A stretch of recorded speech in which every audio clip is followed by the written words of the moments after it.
İsrailin İranın nüvə obyektlərinə hücumlarda daxil olmaqla başlatdığı hərbi əməliyyatlar qısa zamanda BMT-ni təşvişə salıb. Tehranın sorğusuna cavab olaraq keçirilən təcili iclasda nüvə obyektlərinə zərbələr endirilməsi nəticəsində kimyəvi çirklənmənin qeydə alındığı açıqlanıb. Atom Enerjisi üzrə Beynəlxalq Agentliyi məsələ ilə əlaqədar İranın nüvə tənzimləmə təşkilatı ilə təmasları davam etdirir. Müvafiq nüvə obyektlərinin statusunun müəyyənləşdirilməsi və fəsadın təsirlərinin qiymətləndirilməsi istiqamətində işlər aparılır.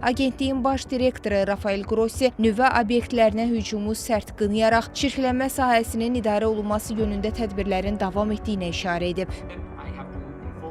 İranda Nətənzdəki nüvə obyektlərinin daxilində radioloji və kimyəvi çirklənmə aşkar edilib. Bunu radiasiya müdafiəsi tədbirləri ilə nəzarətdə saxlamaq mümkündür. MAQATE-in nüvə qurğularının tam qorunmasını təmin etmək və onların sülh məqsədləri üçün istifadəsini davam etdirmək üçün İrana ekspertlər göndərməyə hazırıq. Nüvə obyektləri heç vaxt hücuma məruz qalmamalıdır.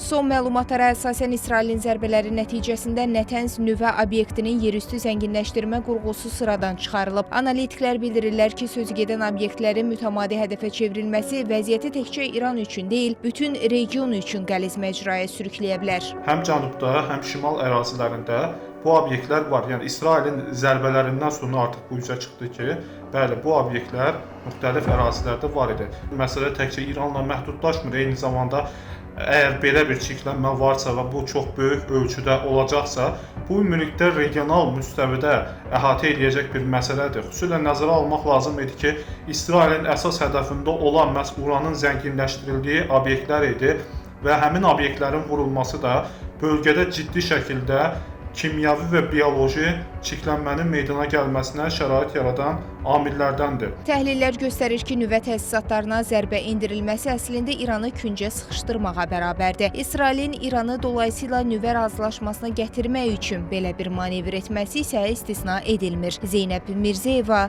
Real.